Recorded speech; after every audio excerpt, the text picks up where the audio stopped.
2024 was the year that I really feel like my artistic journey started to come together. The 5 to 6 years of art that I've been grinding out came to a head, and I finally started to see big results this year from my work. I finally decided to put myself and my work out into the world this year in the form of this YouTube channel and my webcomic. And I really feel like I made pretty huge strides in improving my actual drawing skill from last year. I feel like all those years of work up to this one, and including this one really, were just kind of the prologue to my artistic journey, and I feel like 2025 is going to kind of be the first, I guess, quote unquote, real chapter. While all this is great and I'm feeling good and I'm happy and proud of all these achievements this year, I don't really want this video to be me patting myself on the back, right? I really want to talk to you about what I learned from making art in hopes that it helps you on your journey. This list is kind of free-flowing.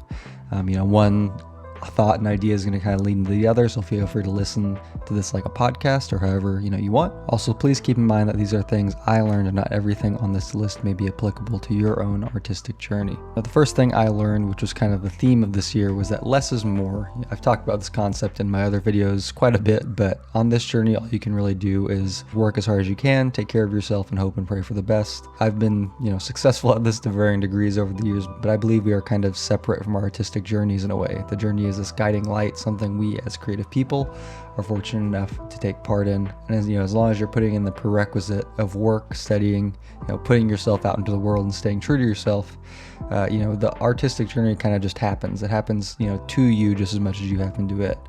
At a certain point, I believe there's kind of a threshold of how hard you can work. You can't really make it go faster at that point. You can kind of just do as much as you can. And, a lot of times in the past, I think I put way too much work in, and like to the point of diminishing returns. And, if you do that, the journey kind of takes from you rather than gives to you. You're kind of trying to do too much, and you kind of just have to follow it rather than it follow you to a certain extent, right? Like, you don't want to be lazy, and I feel like I say this a lot too. Like, you don't want to be, there's a balance. You want to do enough and maybe a little bit more than that, right? Just to kind of keep things rolling, keep things going, keep improving, but you don't want to overdo it, because you'll just burn out, it won't be fun, and you'll overwork yourself, and you'll kind of just go and you'll spiral and go into creative ruts. You need rest and breaks to kind of judge where you're at, right? Figure out what the next steps are. You can't just have your nose to the grindstone and just keep going, because then you'll be blind to opportunities and all sorts of other things, right? Making art is not like most things. You can't just work harder and see immediate results. Kind of like I said, art and creativity happen to us, and it's our job to kind of let it flow, right? The next thing I really learned is, depending on how much you as an individual care about this, you shouldn't be afraid to put yourself out there. It's almost your obligation, I think, as an artist to do so, even if your desire to do so is small, and it's just like an every now and then kind of thing. I know it's really scary to put yourself out there. I was scared of it for 6 years, 5-6 years to really do it. I've been drawing since I was like 22, and I put myself out there at the age of 28, 29. So I'd be lying if I said there wasn't a little bit of fear that creeps up every time I post a comic page or YouTube video, or even like a dumb Instagram post. But the more you do it, the easier and less frightening it gets. The first time is always the hardest time. Putting yourself out there is its own muscle that must be flexed. It's not really a creative muscle, I think. It's more of like the entrepreneur side of being an artist. Don't worry about what other people think. It literally doesn't matter. Even if someone or everyone hates your work, at least you made them feel something. That's kind of the way I look at it. There's always going to be that little voice in your head that's like, am I good enough? Am I good enough? But that voice needs to shut up. You know what I mean? Like, you're good enough. Just do the thing. Don't really worry about that stuff. It's kind of an arbitrary question. The next thing is, if you have any interest in making comics, even if you're just an artist starting out, make them. Even if you don't show anybody, right? They will increase your skills tenfold. I really learned that this year and last year when I made more of like a test comic. Nothing that I found really teaches you anatomy, perspective, camera, gesture, color, and all the other fundamentals like making a comic. Each panel is a microcosm of fundamentals, like all of them kind of all slapped together.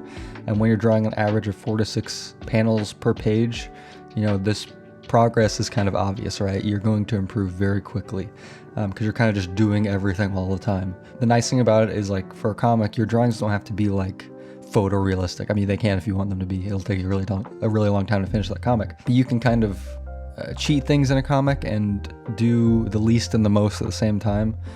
So it's a really good way to kind of fast track your technical skills. is to make comics. It is very hard, as I'm doing it right now, which, as usual, if you want to check out my comic, there's a link below. But my art has not made this big of a jump in just raw technical skills since I first started out and was making newbie gains in art, so to speak. For example, I'll put on screen, this is how I drew last year, really at the beginning of this year versus right now, and I think there's just a level of comfort and confidence that my artwork has now that I don't think I would have ever had I not started the comic. And kind of going off that, YouTube is the other thing I said I did, putting myself out there this year. And I really think YouTube is a great place for getting your art noticed. If you're the type of person that also struggles or has struggled like me to put yourself out there, and maybe you've been grinding against the Instagram algorithm for like the past 3 years, or however long you've been on this journey and not really getting anywhere, I highly suggest you try YouTube. What I learned here is I don't really pay attention to like trends too much. I think it's fine to do that occasionally, but really I just kind of make the videos and art I want to make, and I firmly believe if you do that, your audience will find you. My channel obviously isn't super big right now, so I don't want to give like a ton of premature advice, but that's kind of how I'm feeling about it. At the current moment, YouTube's a good place for kind of cultivating your own community and stuff like that. So if you don't have one, I suggest you start one, or at least try it out. And if you don't enjoy it, you don't enjoy it. And if you do, great. And the final thing I learned this year is I'm just glad I get to do this thing, right? Like, young me would be astounded that I can draw even at my level. So who knows where where I'll be by the time I'm like 40. But I say all that to say, if you're watching this and maybe you don't draw, or you're thinking about it and you have that itch in the back of your head to start, just start. It's not going to hurt you. You don't have to tell anyone. It can be totally for you. You don't have to share your work. No one's going to be judging you except maybe yourself. And don't even worry about the fundamentals when you start. Just start enjoying the process of drawing first. Just draw to draw. Don't worry about all this other crap. Worry about it later, if any of that even matters to you. The further I get down the artistic journey, and I've only been doing it for like 6 years, the less I see any of that stuff mattering anyway. I think this is the biggest thing, is like, if you're watching this and you want to draw or learn to draw, just do it, man. All it does is elevate your life. So that's kind of what I had to share today. That's kind of what I learned in 2024. Thanks for watching. I might have another video come out before the end of the year. I'm hoping to. But otherwise, I'll see you guys after the new year. I should have this month's comic update here soon as well, within maybe the end of the week to the next week at some point. So keep an eye out for that. If you're interested in that, like I said, there's a link below. I also just released a brush pack. There's a link to that below as well on my Ko-fi. I'm planning to do more with that in 2024 or in 2025. So if you see that and it's like there's nothing there other than that, that's why. I just want to end here by saying thank you to you all as well. I try not to say this too much because I think it's kind of cringe, but at the making of this video, we have just over 1,300 subs, and that's super cool. It's dope. We did that in 6 months. I never thought my artwork would reach like 100 people, let alone 1,300. So I have a lot planned in 2025 to really elevate the videos and hopefully make them cooler, other than just me like top-down camera staring at paper. But I kind of want to just make things look better, increase the production value, all that stuff. But yeah, thanks for watching. I appreciate all you guys, and I'll see you when I see you.